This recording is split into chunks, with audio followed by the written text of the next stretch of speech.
I appreciate you guys having us here to present this evening with this transition. I really appreciate all the efforts that went into allowing this transition to occur. Thank you. We'll begin with the feasibility study. This is our look at capacity and enrollment trends. One thing I forgot I was going to say, Ms. Kamen actually is going to be a part of this presentation, so in looking over the slides, we decided the best thing for her to do was to talk to you about the schedule for redistricting, since that needs to be on her mind. But there's so many things that need to be on her mind that some of these slides, it probably is better if I present them. But in any case, she will be joining me to talk about the work program for redistricting. So before I go into everything else, was there any other quick questions up front? Okay. Alrighty. So the feasibility study is our look at capacity enrollment trends. The darker areas in this graphic, darker orange and yellow, they indicate the more intense rate of change is projected. And I'm going to come back to this graphic, so try to keep it in your mind. But this particular one shows the elementary growth trends. So you can see growth in the east part of the county. I can get my, sort of in this area, you see growth in the east part of the county. Other areas, Maple Lawn, Columbia Town Center, Turf Valley, and Ellicott City are all areas where growth is coming. And we're going to talk a little bit about how that ends up happening and how we plan for this in the long term. We use this report to highlight CIP options, gain direction on redistricting plans, and finally, we use this report to make plain on an annual basis the overall multi-year strategy that our staff is considering. So Policy 6010 it is designed in the feasibility study to relate capital budgeting and redistricting. So what you see here on the left-hand side is what happens every year in terms of planning for the capital budget. This is the part that's shown in teal. We always have to develop a capital budget. Ms. Kamen's actually used to a biannual capital budget in Montgomery County, but in Howard County we do it every year. And as we begin the process in January, we do the enrollment projections, then we come to the feasibility study, and then there's the question about whether we're doing redistricting or not. So this year, we're at the point of saying we are not doing redistricting this particular summer. It's coming after this document is presented a year from now. So the most important thing that comes next is identifying any goals for redistricting, because however the policy may be revised, there will be some kind of group that will review scenarios and strategies. So having goals that are for them to work with and bring scenarios to the Board of Education for review will need to happen. Some people think redistricting happens every year. You guys know, fortunately, it doesn't. But it does happen in a sense every year, in that the feasibility study evaluates potential redistricting comments. So we at least consider redistricting every year, and that is something that the policy calls for us to do. So there are always questions about how the enrollment projections are made, and any enrollment projection is going to be based upon cohorts or age groups of students. And so what this graphic helps you to see is that as we go through progress a group of children from kindergarten up to 5th grade, we can track how many students show up each year. And as it happens, this particular cohort, which starts in kindergarten with 77 students, rises in enrollment to 93 students, then to 107 students for 2nd grade. So if you took this for 3rd grade, so if you took the 2nd and 3rd grade, you can calculate a ratio, which is 1.15. That's what we call survival or grade succession ratio. And because it's a positive number, that ratio is indicating that the cohort is growing. You might have another school that has a cohort where the number is receding for some reason. And I think I had shown you this in previous years. This is kind of an example of a community that is not starter homes. This is probably people moving into the community as their family's second home. And that's why you're gaining students as you go up into the upper grades.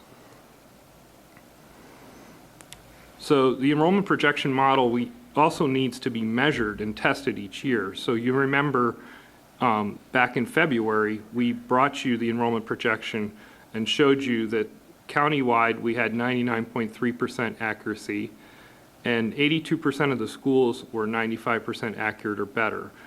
That's not just to come and the other measure of 40% of the schools were within 10 students of actual. That's not just for us to toot our horn or what have you. It actually is an important part of making the next projection, because we, much like a sailor will tack their sail as the wind changes, we take a look at our accuracy and make changes to the projection each year.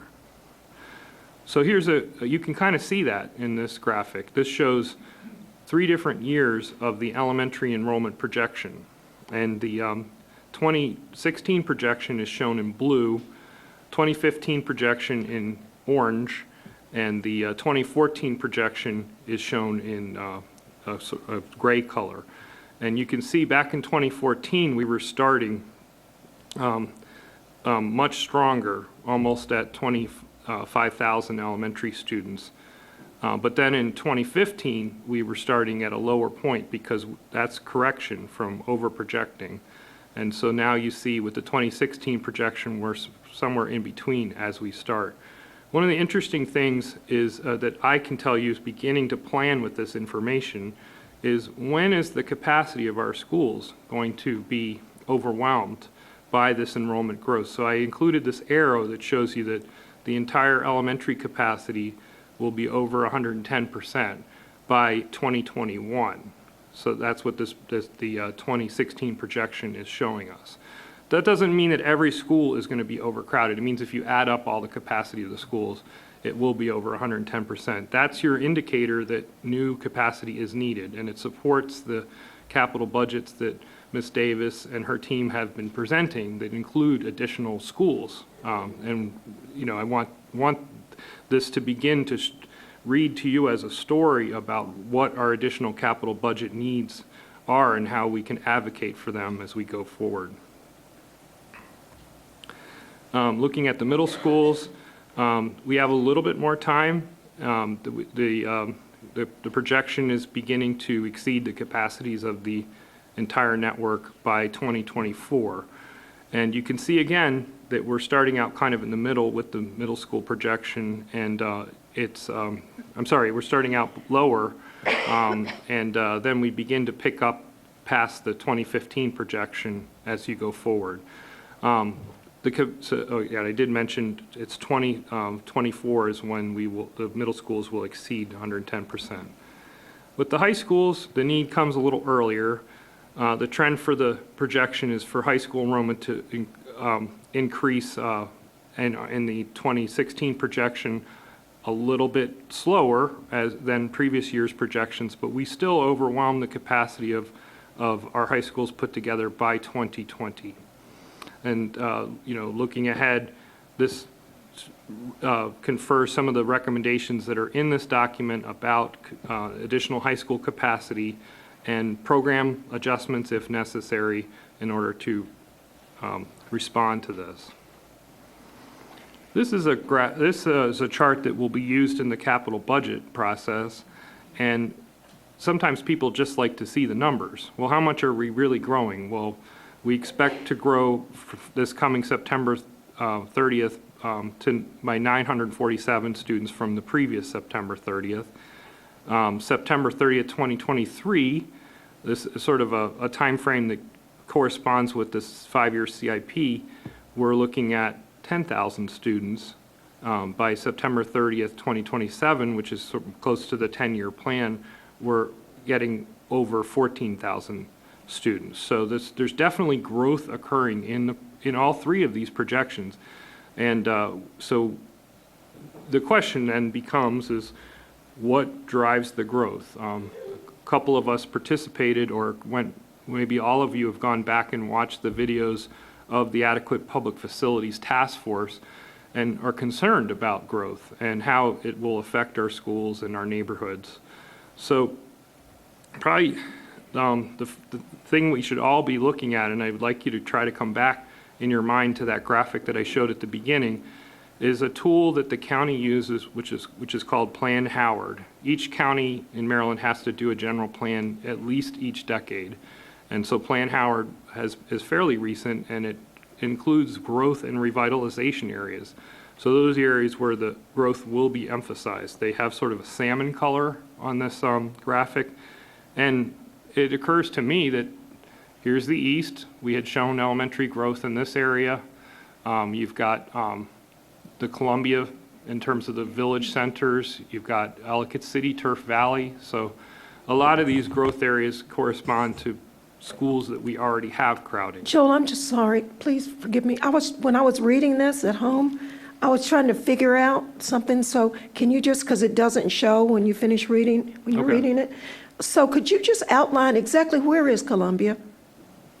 Because I'm on page, the page, this Sure. page. So, I Okay. see the southeast, Elk Ridge, Columbia, but I can't figure out exactly where the boundary is. Is this the boundary for Columbia, or is this? 'Cause The map doesn't depict the boundary, but at least I can give you some I'd landmarks. appreciate it if you would. Here's a good landmark. This is downtown, Wait a minute.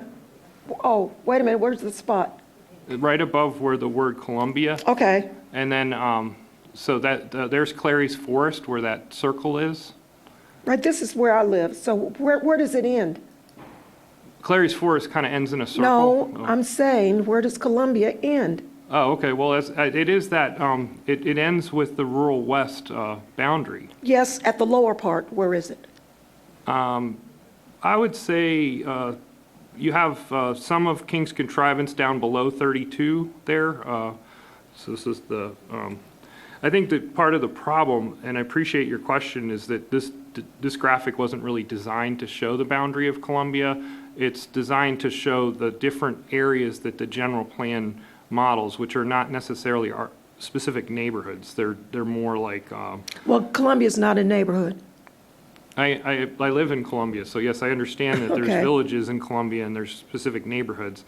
But this is a tool that's for the entire county to measure growth and development. So maybe I could ask my colleague over at the county to see if we could get some kind of map of Columbia provided to the board. Well, it's just that when we're looking at here, you have Ellicott City, you have Elk Ridge, you have Columbia, and you have Southeast, and you have Rural West.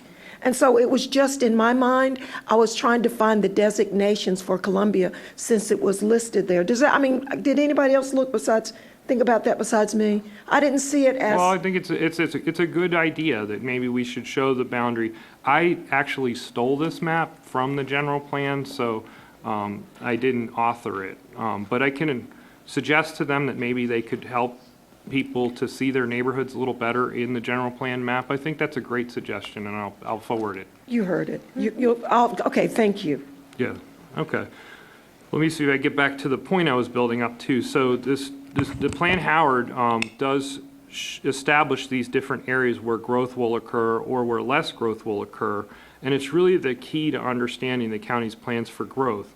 And they do match the graphic that we showed before. So with this plan for growth, there's also needs to be some kind of timing mechanism for when the growth happens, because we can't, as a county, supply all of the public facilities that could support the entire growth that is planned for Howard County on a short term. So many years ago, they developed a law called the Adequate Public Facilities Ordinance, which has been looked at for some potential changes.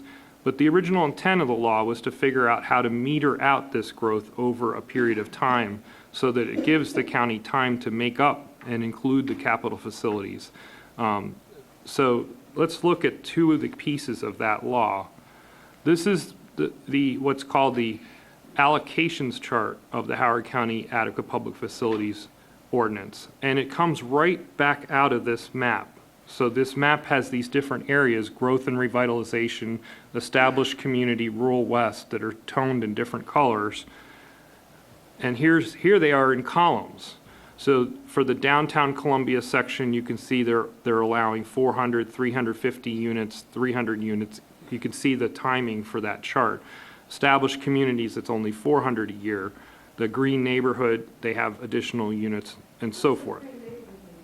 It's one of the, I guess you could almost think of them as bins that are in this law, where you can produce units each year that developers can claim them. So like, you can't build whatever you want. You have to be able to pass this chart.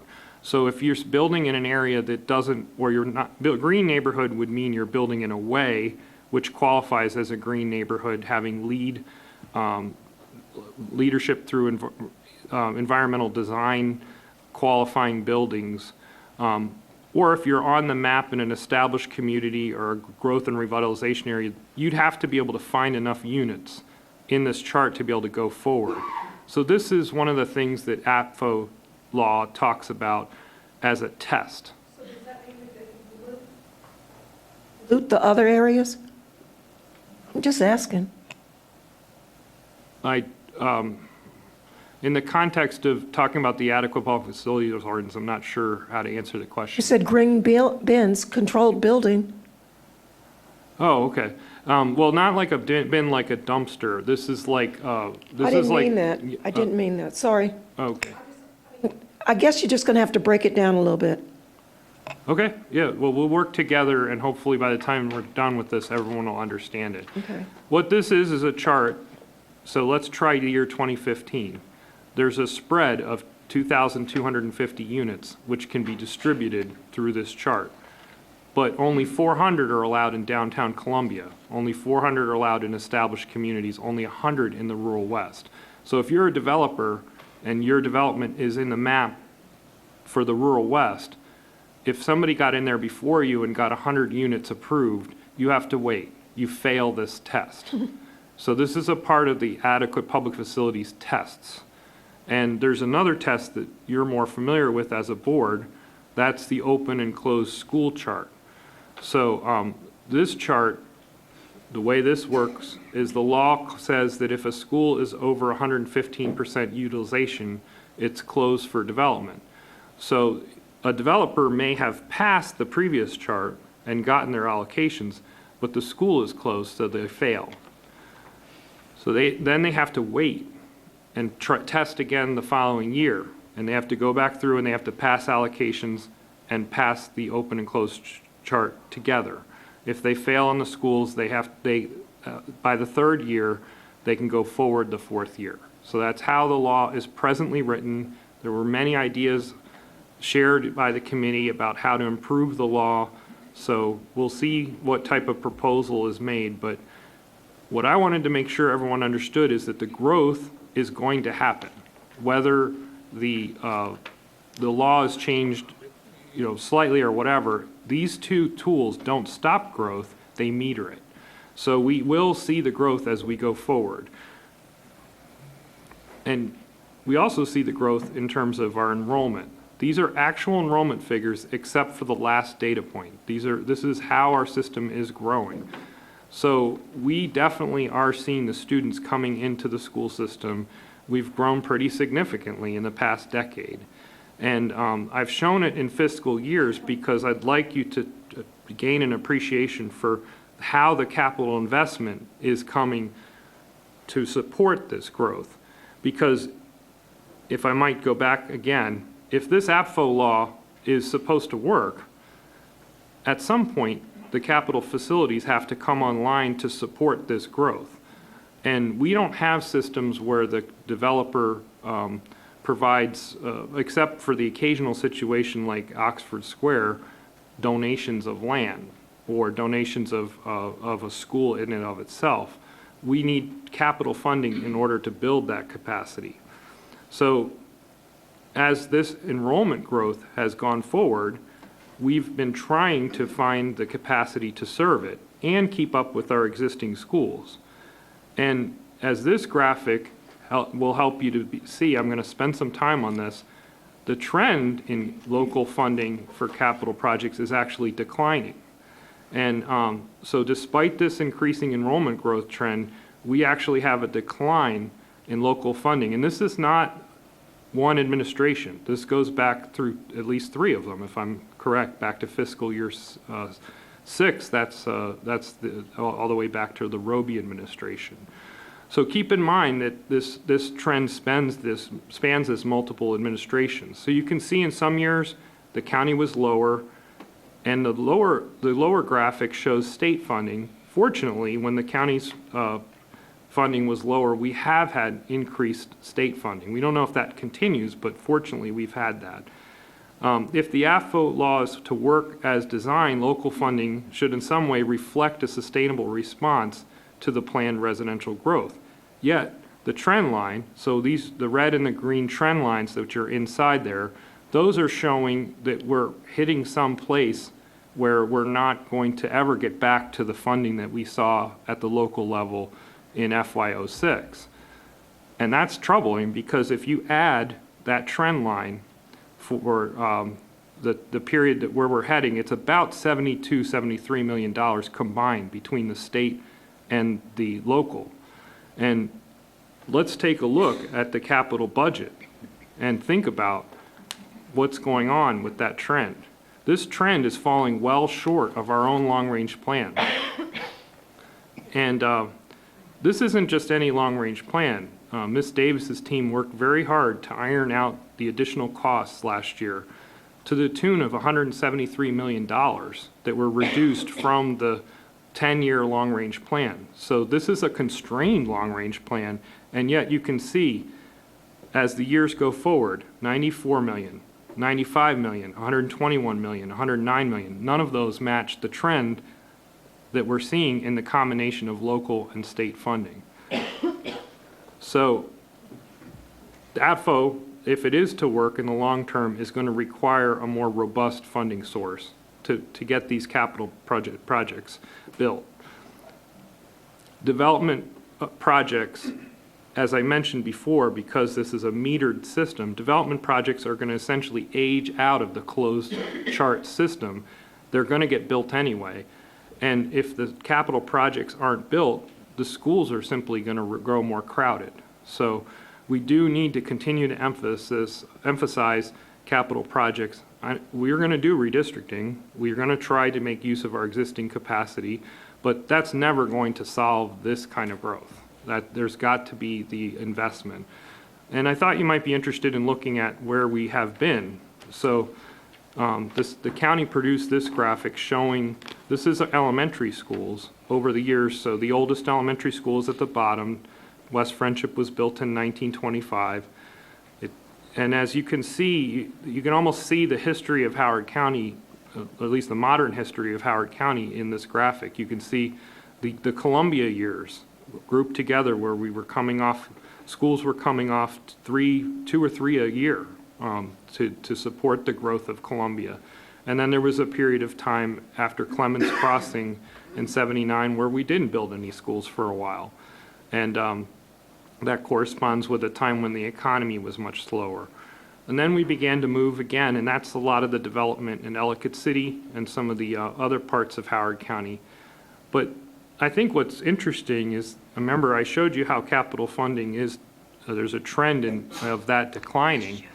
What you can see up near the top is that after Triadelphia Ridge was built in 1998, Bellows Spring, Dayton Oaks, Veterans, and Duckett's Lane are spread out further. We're not building the schools quite as quickly. And that, if you look at our future capital budget, and I'll show you a slide that indicates that, we're going to be stretching that out even further in order to try to meet the minimal investment that we're getting in terms of capital budgeting. Here's the middle schools. You can kind of see the same two major trends with the Columbia growth and then the other parts of Howard County filling in. But again, look at Thomas Viaduct. It's been quite some time that we built, since we last built a middle school at Folly Quarter in 2003. And finally, the high schools. You can see the same kind of timing of as the county grew. And I like to think about this one too, is that remember, it isn't just building the new schools. We have to find a way to fund the systemic renovations. If you look in the middle there, we have gotten back to some of the oldest schools like Howard, Glenelg, Mount Hebron, and Athelton. You remember some of those renovations in recent memory. Even some of the work that was done at Oakland Mills, but we definitely have major renovations in the capital budget for Hammond and Centennial. So we have to find ways to fit that in along with the capacity projects that we need. So those are considerations.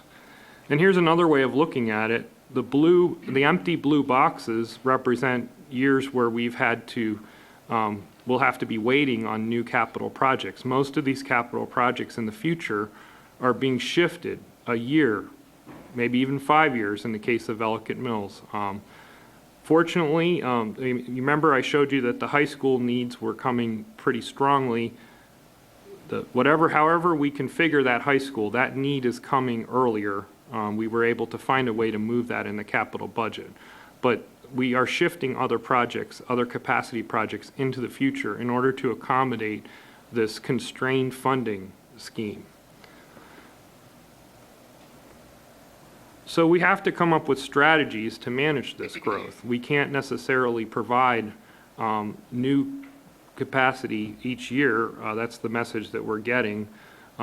We might have an argument that they're going to need to fund it more strongly, but in the meantime, we're going to have to make use of relocatable classrooms. Now, they don't count as capacity in the school, but they certainly make it a lot easier for us to deliver our educational program in an appropriate way with space for all the different types of classes.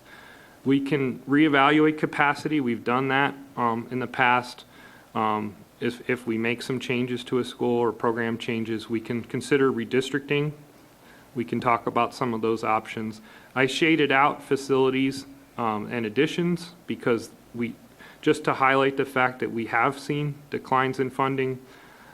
We can move regional programs, options that we've discussed and even tried. In the case of pre-K and rec, I'll say it, we've talked about JROTC program moving.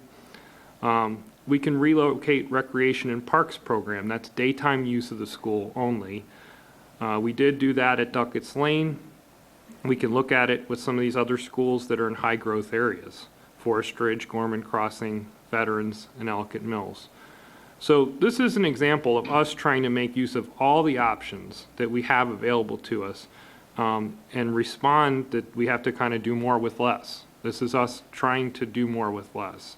It won't get us all the way to the finish line, but it's our way of helping the county through a difficult, constrained funding period.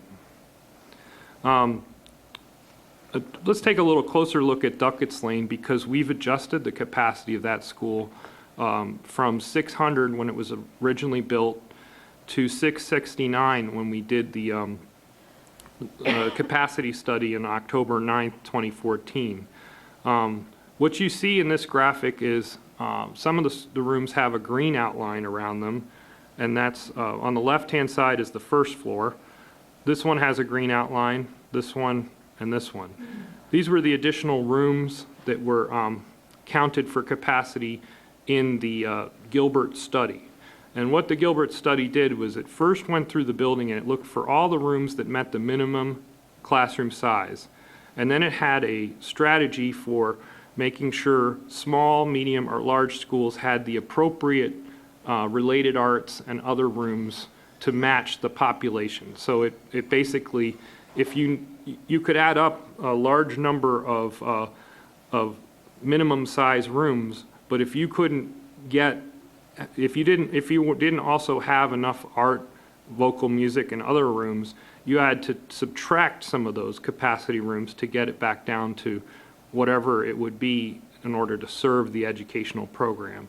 So in this case, we counted on the first floor, that room was counted for 19 seats, and the two upstairs rooms were counted as grade 3 through 5 as 25 seats, so that adds up to 69 additional seats. So that's how we went from 600 to 669.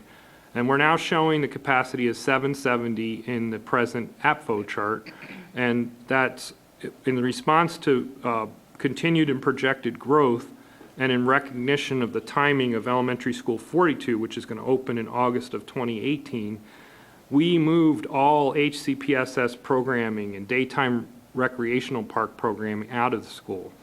We took some programs to Rockburn, where we lowered the capacity of that school. We took some programs to Elkridge Elementary, where we also removed rec and park daytime programming. So we were able to take advantage of that. And some of it went to this PM time at Bellows Spring Elementary.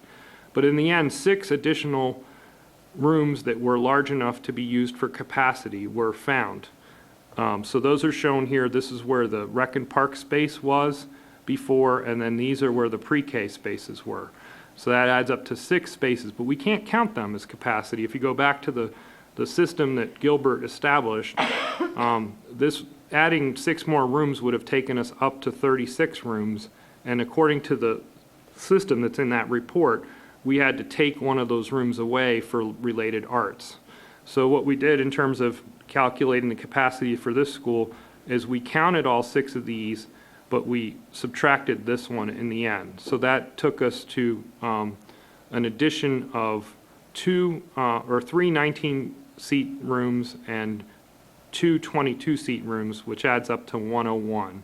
So you add 101 to 669 and you have the 770.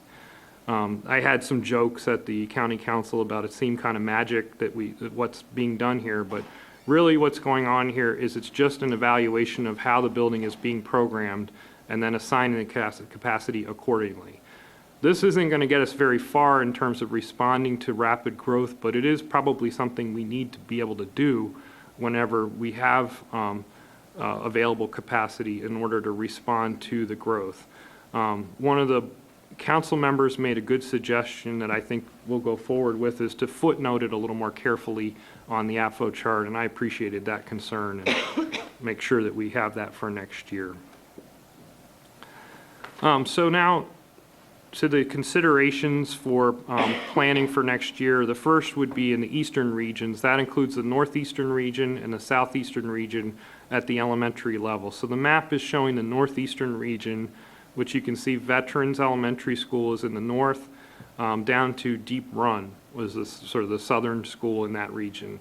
So we go through each region at each level, and we're going to make some groupings, and we have most of the elementary enrollment growth is in the northeastern region. That's why we had to work so hard to get Duckett's Lane open, and that's which is still shown in this map as Elementary School 41, and that's why not far from that location we have to build Elementary School 42, which we're well on track to do and open in August of 18.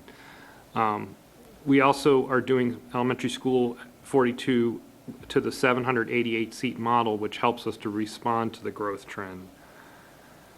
The other part of the eastern regions is the southeast, so that includes Atholton, Guilford, all the way down to Laurel Woods Elementary School.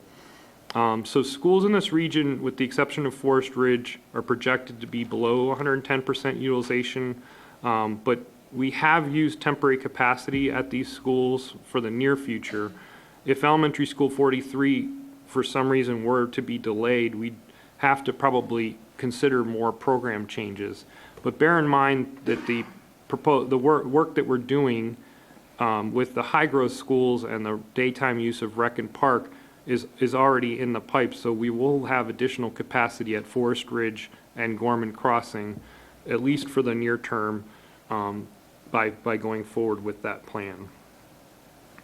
So we should be considering land acquisition in the eastern regions, acquire sites for multiple schools, plan for Elementary School 43 and 44, one of the 2 of those in the southeast.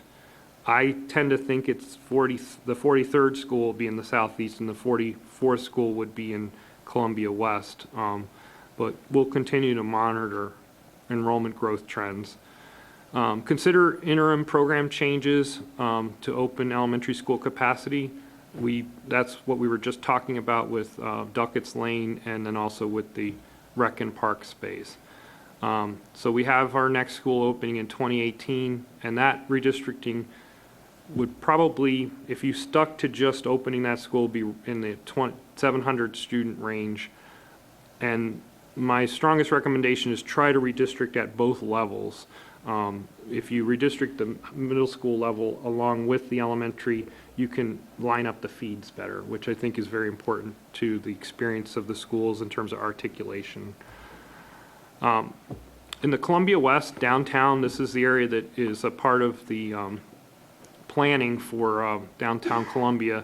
Running Brook is the elementary school that is shouldering the burden of that growth. We need to look at our options for that area.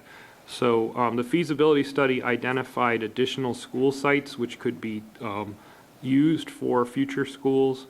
One that you can think of is Faulkner Ridge, because you know there was a school there, but we also have sites in Hickory Ridge and Clary's Forest that could be used for schools to help us.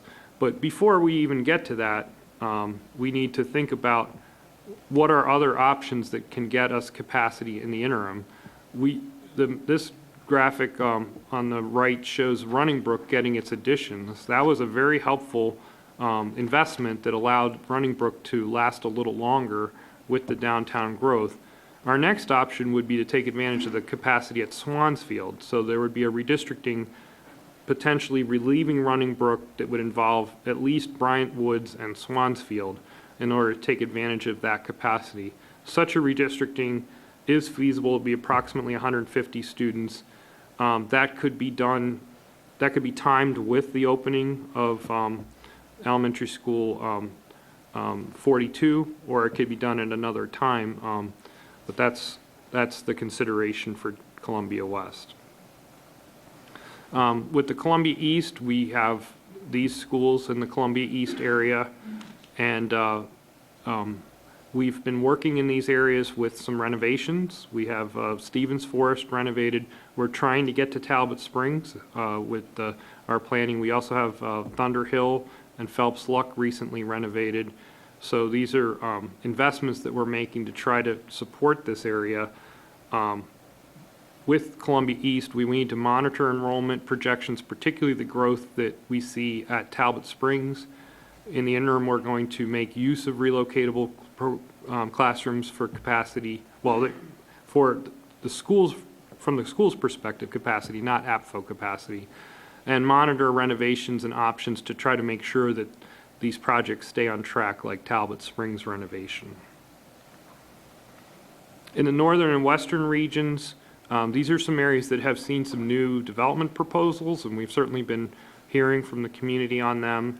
There's a significant amount of growth in the Hollifield Station area, St. John's Lane.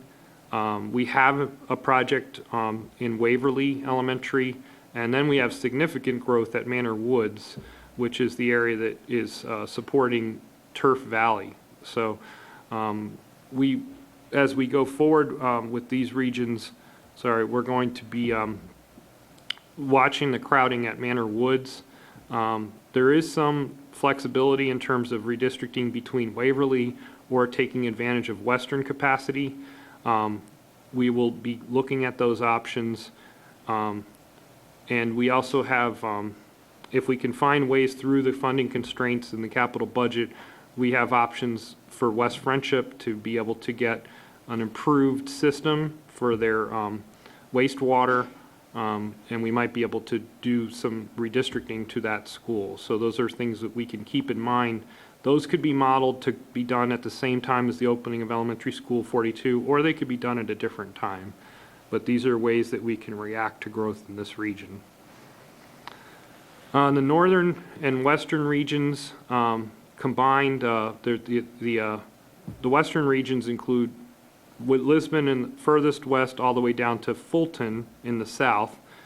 I think somebody was asking about that at the county council meeting, and many of us that have been around for a while in Howard County know that Fulton wasn't all about Maple Lawn not too long ago, so I guess it made sense to call it the western region back then. But in any case, these are the schools that we have to work with in the western region, and we will continue to look at ways that we can take advantage of capacity in these schools.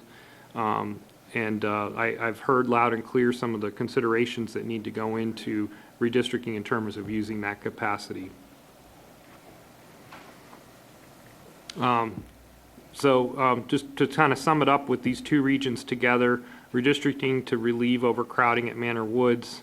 The addition at Waverly can help to maintain target capacity utilization until about 2020. Let's consider using West Friendship and Bushy Park capacity.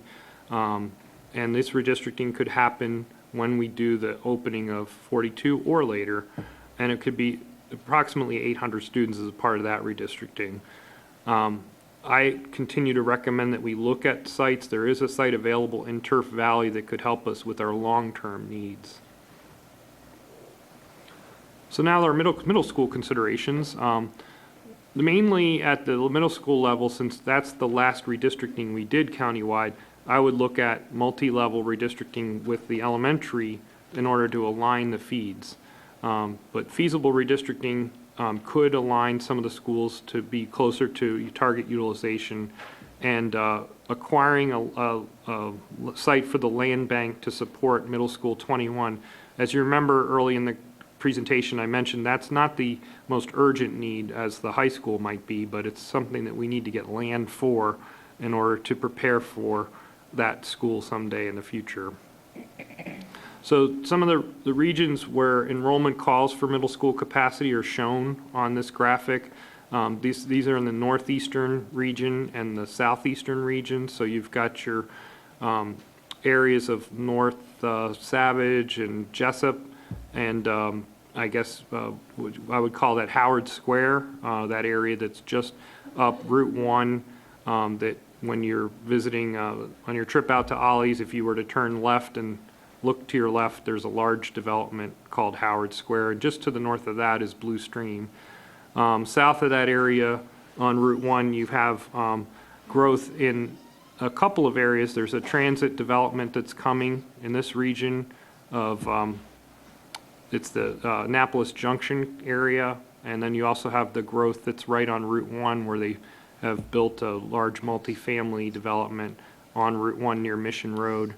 And then finally, you have growth down in at the southern end of Route 1, areas like the parking lot to the Laurel Racetrack is planned for a large multifamily development. There's others that are already built and others in the works for that region, some of them meeting a transit-oriented development criteria. So we have to be looking at these options where we could locate a school going forward. High school considerations, I showed Howard because that's the most overcrowded high school. We know it well. We just installed 9 classroom modular building to support the school as it goes forward with its large enrollment.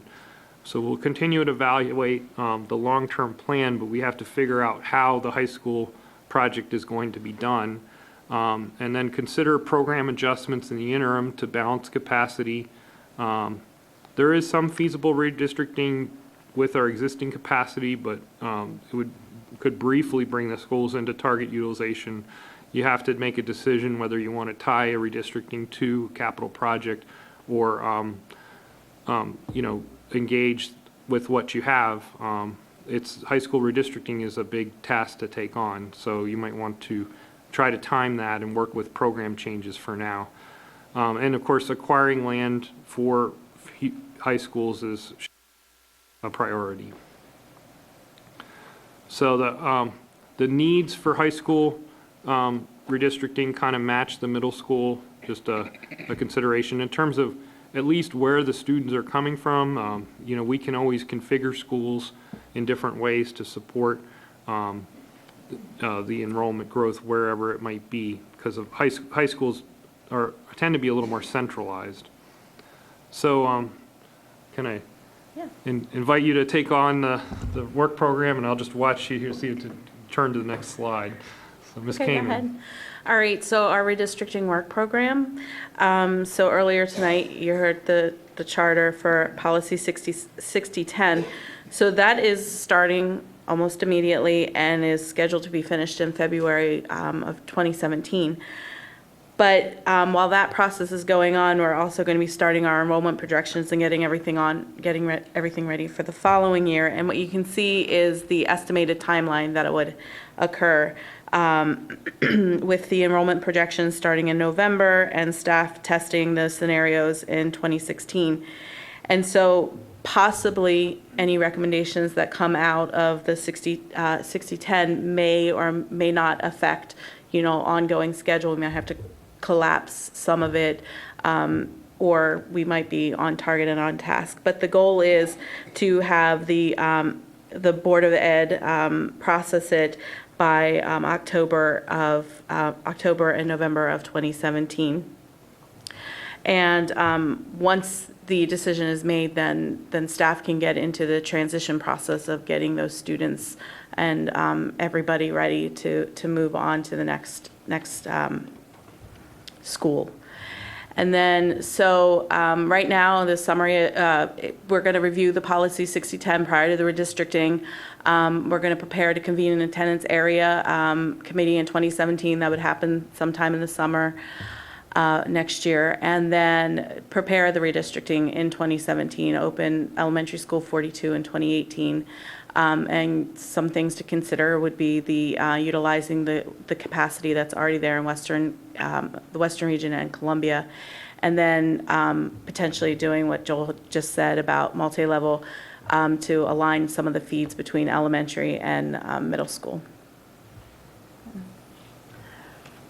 Timing. Oh. Just some key dates. All right. Yeah, So here are some key dates to be aware of. On August 18th, pre-development public hearing of the fiscal year capital budget.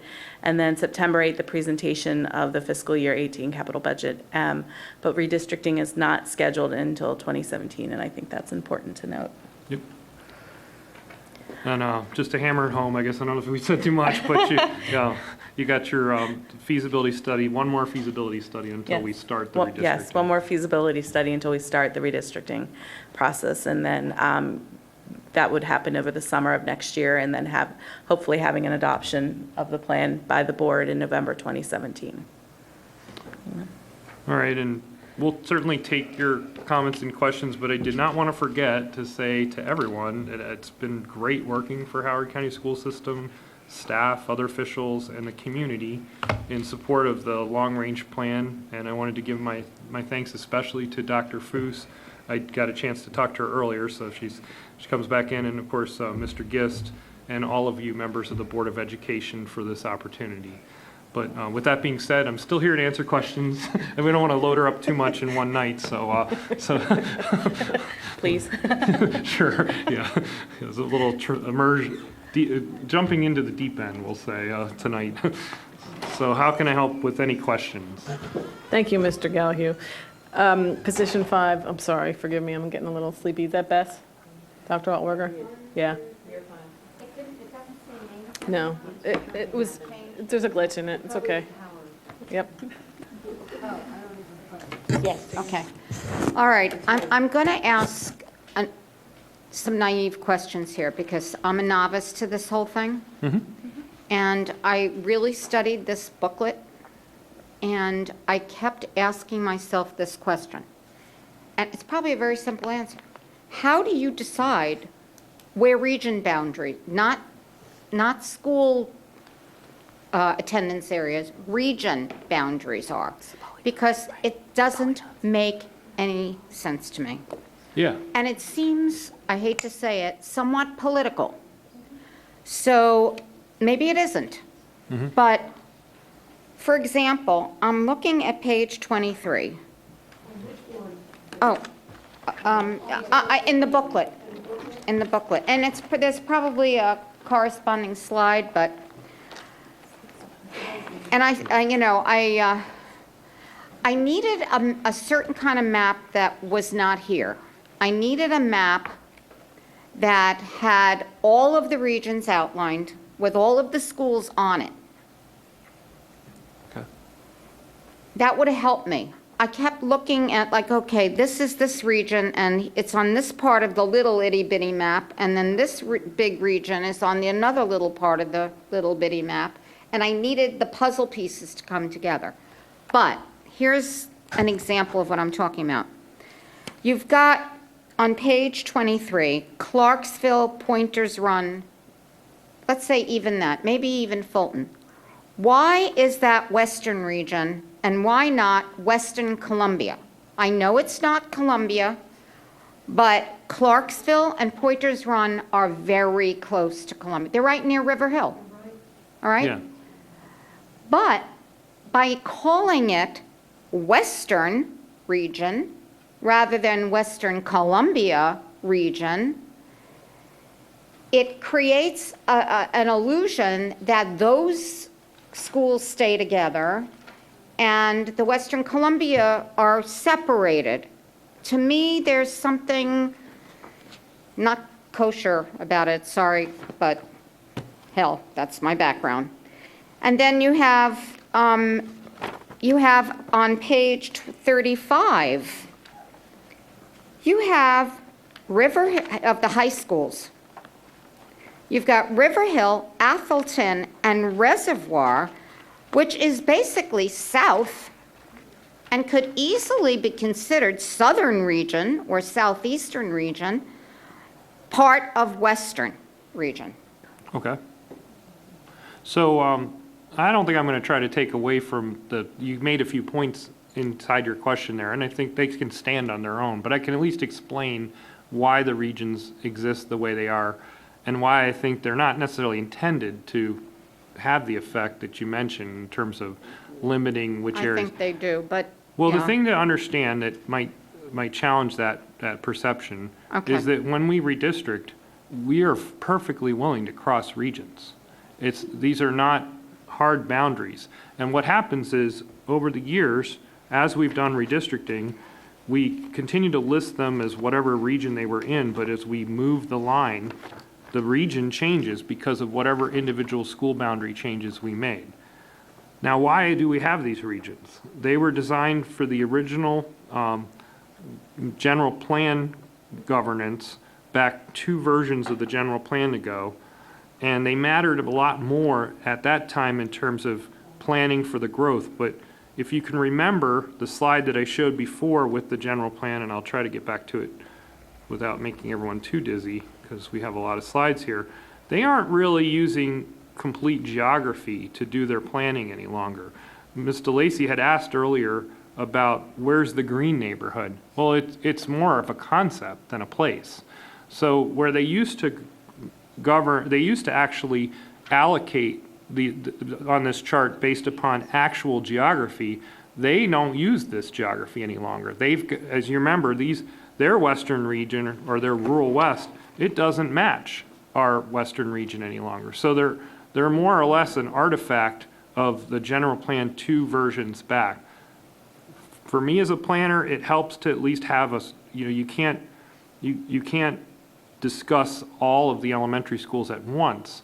You need some kind of geography to start to bring down the discussion. But when we look at redistricting, we look at crossing region boundaries and taking advantage of capacity. See, but even using the language, crossing region boundaries, has an effect.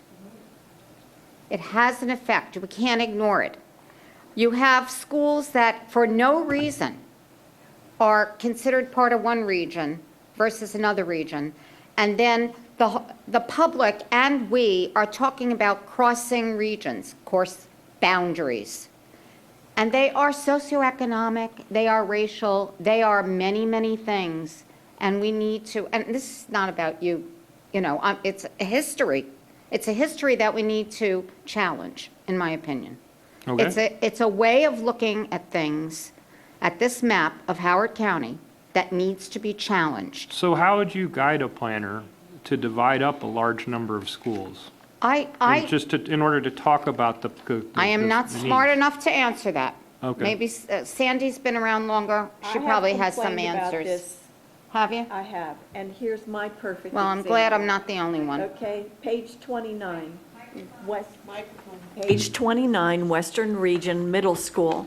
Mount View Middle School is considered in the Western Region. Across the street is Marriott's Ridge High School, labeled for the Northern Region, and that's on page 33. It's totally incomprehensible to me, I have said this for a Yep. decade, that, but I was told she's before going you, back and forth Joel, between- that this was, the regional designations were determined by a Big Seven regional consortium, or whatever. No. And we've been dictated that this is the way we have to use it. My suggestion is that if you're not west of 32, you're not in the west. That's my personal opinion.